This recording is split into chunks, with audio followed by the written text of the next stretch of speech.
सभी भाइयों बहनों के आपके अपने चैनल वाईसीडी बुक्स में एक बार फिर से स्वागत है। आज मैं आप लोगों के सामने फिर से एक नई वैकेंसी के साथ सामने आया हूं। मैं बता दूं कि आप लोगों के लिए डेली कोई ना कोई नई वैकेंसीज के साथ मैं आता हूं। आप लोगों के लिए इसके पहले मैं कई सारी वैकेंसीज को अपलोड कर चुका हूं। अगर आप लोग उसको नहीं देखे होंगे तो जाकर देख लीजिएगा, इसलिए कि अभी भी उसमें कई फॉर्म्स ऐसे होंगे जिनके अभी भी डेट आप लोगों के होंगे। तो आप लोग अगर उसके लिए एलिजिबल हैं या आपके कोई भाई बहन दोस्त मित्र कोई भी हैं तो आप लोग उस फॉर्म को उनको भी शेयर कीजिए, जिससे कि उनको भी पता चल सके कि इस सेक्टर में या इस वैकेंसी इस कंपनी में आई है। ठीक है, तो प्लीज़ चलिए हम आज की बात कर लेते हैं। तो आज हमारा पंजाब नेशनल बैंक में वैकेंसीज की बात आई है और इसमें करीब करीब आप देख सकते हैं कि कितने पोस्ट हैं, ये भी मैं आपको दिखा दूं। तो इसमें करीब करीब 535 अप्रॉक्स पोस्ट हैं, मतलब 535 पोस्ट हैं इसमें करीब करीब। अब ओपनिंग डेट की बात कर लेते हैं। देखिए ओपनिंग डेट जो है 8/9/2020, मतलब आप समझ सकते हैं कि आज की डेट में।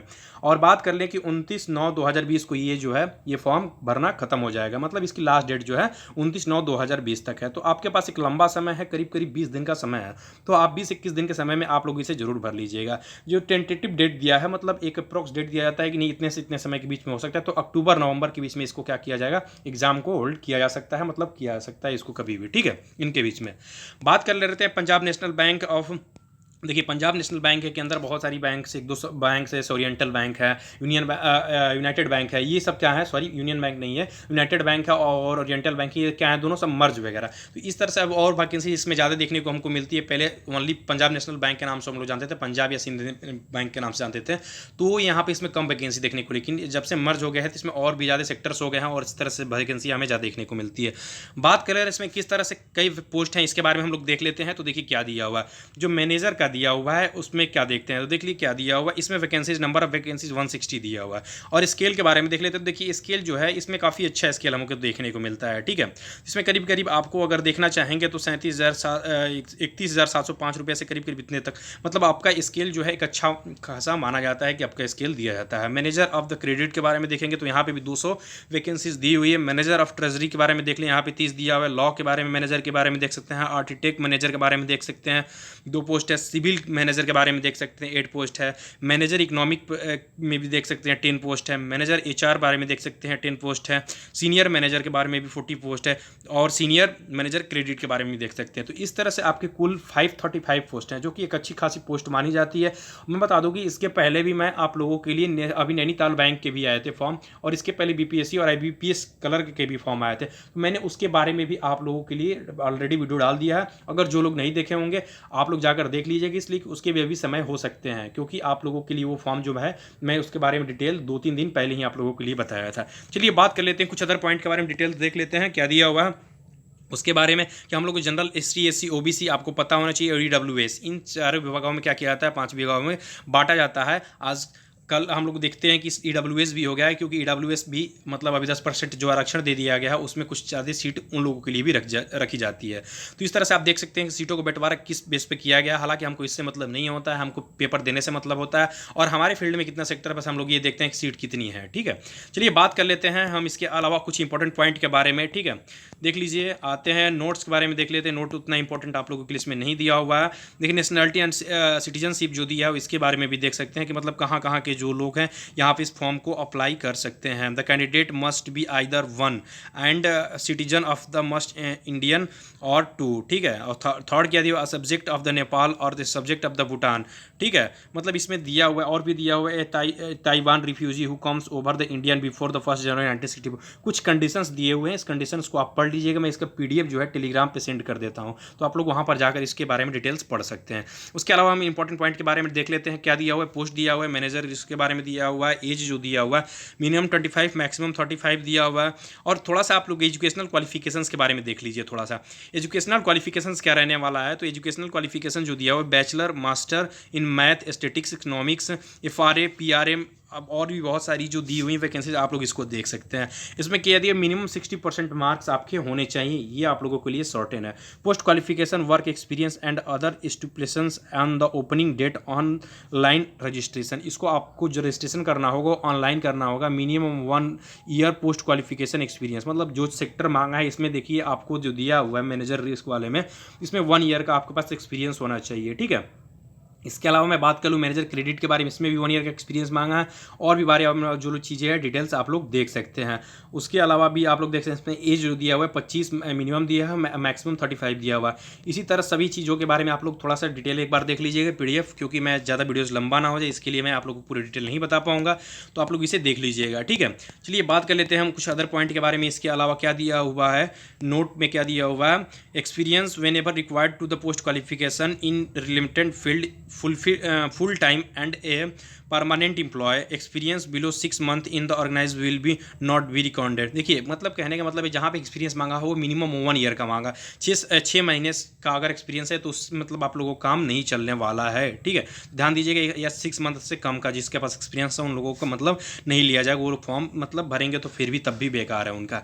बात कर ले रहे हैं तो इसके अलावा तो एजुकेशनल क्वालिफिकेशन जो दिया हुआ है ये तो हम लोगों ने देख लिया। फॉर्म का जो डेट दिया हुआ है आपको पता होगा कि 8/9/2020 दिया हुआ है, और फिर दिया हुआ है university is called the interview, मतलब आपको इंटरव्यू बेस पे भी इसको क्या किया जाएगा, सेलेक्ट किया जाएगा।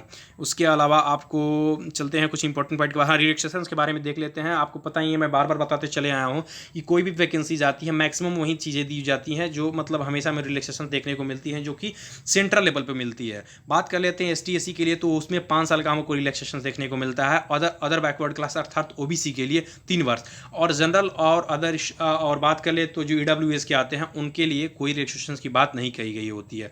Person of the benchmark of disabilities 10 years के बारे में मतलब दिया गया, मतलब उन पर्सन के बारे में जो कि मतलब या तो एक सर्विस मैन होते हैं या तो उनके पास मतलब उनके जो भी मतलब रिलेटिव होते हैं तो उनको क्या किया जाता है 10 ईयर का रिलैक्सेशन देने की बात कही गई होती है, ठीक है।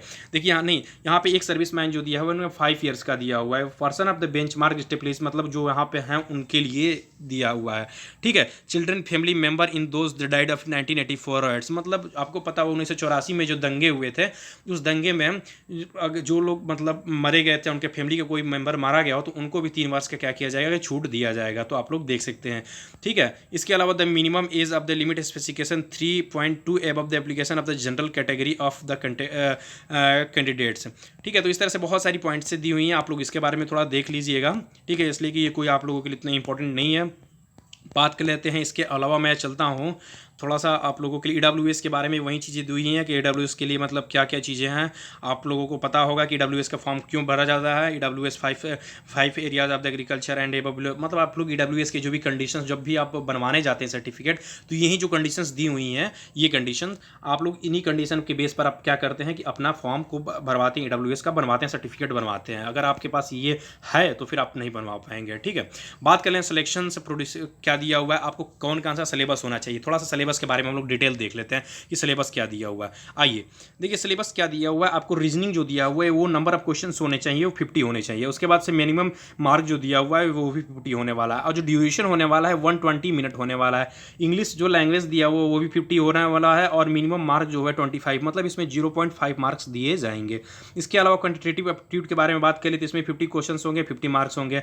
और प्रोफेशनल नॉलेज जो कि आपके अंदर के इससे संबंधित जितनी भी चीज़ें होंगी मतलब जो भी रिलेटेड पोस्ट रिलेटेड जितनी भी होगी बैंक से चाहे मतलब इकोनॉमी वगैरह संबंधित चाहे रेपो वगैरह जो भी क्वेश्चंस आती हैं मतलब इकोनॉमिक्स आप जब भी बैंक्स के संबंधित जो भी चीज़ें पढ़ने जाते हैं तो आप लोग वहाँ पे ये जरूर फोकस किया कीजिए कि हमें इकोनॉमिक तो पूरी तरह से तैयार होनी चाहिए, चाहे अदर साइड से भी जो भी चीज़ें हमें जो भी निफ्टी वगैरह सेंसेक्स वगैरह से संबंधित जो भी पॉइंट्स होते हैं उसके बारे में भी हम लोग देख लें जिससे कि क्वेश्चन हमारे पेपर में बने तो हमें उससे आसानी से कर पाएँ। टोटल पोस्ट के बारे में बात कर ले, माफ़ कीजिएगा टोटल क्वेश्चन के बारे में बात कर लें और टोटल नंबर के बारे में बात कर लें। 200 क्वेश्चन होगा और 200 नंबर का होने वाला है, ठीक है। और ये टेस्ट जो होने वाला है ये क्या होने वाला है, ऑनलाइन टेस्ट होने वाला है, तो ये भी आप लोगों को ध्यान देने योग्य बात है। और इसके अलावा भी आप पॉइंट्स को देख सकते हैं, देखिए। और मैंने आपको आप लोगों को सिलेबस बता ही दिया। और देखिए इसके अलावा अगर कोई पॉइंट्स आपके अगर छूट जाता है या आपको लगता है कि मेरा अगर खो गया था www.pnbindia.in पर जाकर आप लॉगिन करके देख सकते हैं, या तो आपको फॉर्म भी अप्लाई करना हो तो फिर यहाँ पर जाकर आप ऑनलाइन कर सकते हैं। देखिए ये बड़ी मुश्किल से मैं बता दूँ कि PDF मिला है आपको, किसी भी साइट पर जल्दी आपको ये PDF नहीं मिलने वाला है, ठीक है। चाहे आप सरकारी रिजल्ट जो भी आप लोग जॉब अलर्ट वगैरह जो भी चीज़ों को ढूंढते हैं आपको वहाँ पर नहीं मिलने वाला है। तो ये PDF मैं आपको टेलीग्राम टेलीग्राम पे दे दूंगा, आप टेलीग्राम से जाकर वहाँ से आप लोग देख लीजिएगा और आपको जानकारी भी कलेक्ट करना होगा वहाँ से कर लीजिएगा, ठीक है। तो मैक्सिमम लोग हमारे चैनल से जुड़िए, चैनल को सब्सक्राइब कीजिएगा। और मैं बता दूं कि आपको देखिए एप्लीकेशन जो फीस रहने वाली है, एप्लीकेशन फी जो रहने वाली है 175 रहने वाली है। कितनी होने वाली है? ST SC और PWBD जो के लिए लोग हैं 175 होने वाली है, और अदर कैंडिडेट के लिए जो होने वाली है वो 850 होने वाली है। मतलब कहने का मतलब है कि जो लोग अगर OBC से बिलोंग करते हैं, जनरल से बिलोंग करते हैं, EWS से बिलोंग करते हैं, तो उनके लिए 850 पेड करना पड़ेगा, ठीक है। इसके अलावा भी बहुत सारे इंट्रोडक्शंस वगैरह भी दिए हुए हैं, तो आप लोग इसे एक बार ध्यान दे दीजिएगा और आसानी से इसको बैठकर आसानी से देख लीजिएगा। इसकी स्केल कितनी होनी चाहिए, बॉन्ड पीरियड कितना होना चाहिए, 3 साल का बॉन्ड पीरियड होना चाहिए। तो इस तरह से संबंधित जितनी भी चीज़ें हैं आप लोग इसे जरूर देख लीजिएगा। हाउ टू अप्लाई दिया हुआ तो मैंने बता ही दिया कि ऑनलाइन आप अप्लाई कर सकते हैं, आपके पास करीब 20 दिन का डेट बचा हुआ है। तो इस तरह से आप लोगों को जितनी भी मेन चीज़ें थी आपको मैंने बता दिया है। आपको पेमेंट करने की भी चीज़ें दी हैं, ऑनलाइन कर सकते हैं, क्रेडिट डेबिट किसी भी तरीके से कर सकते हैं। तो मैक्सिमम लोग हमारे चैनल से जुड़िए, चैनल को सब्सक्राइब कीजिए और अपने भाई दोस्त मित्र बहन जो भी हैं उनको भी सेंड कीजिएगा, जिनको पता चल सके कि हाँ इस वैकेंसी को मतलब इस अभी सेक्टर में लेकर आया गया है। चाहे मैं बता दूं कि इसके पहले बहुत सारी जो भी दिल्ली पुलिस SSB आपको NSCL CCL और BPSC IBPS सभी चीज़ों से संबंधित जितने भी वैकेंसी अभी तक आए हैं, मैं डेली किसी न किसी वैकेंसी के साथ आप लोगों के सामने आता हूं। तो आप लोग उसे जरूर देखा कीजिए और अपने भाई बहन दोस्त मित्र जो भी हैं उनको भी सेंड किया कीजिए। तो चैनल को सब्सक्राइब करना ना भूलें। वीडियो अच्छा लगे तो जरूर लाइक कीजिएगा। थैंक यू दोस्तों, थैंक यू।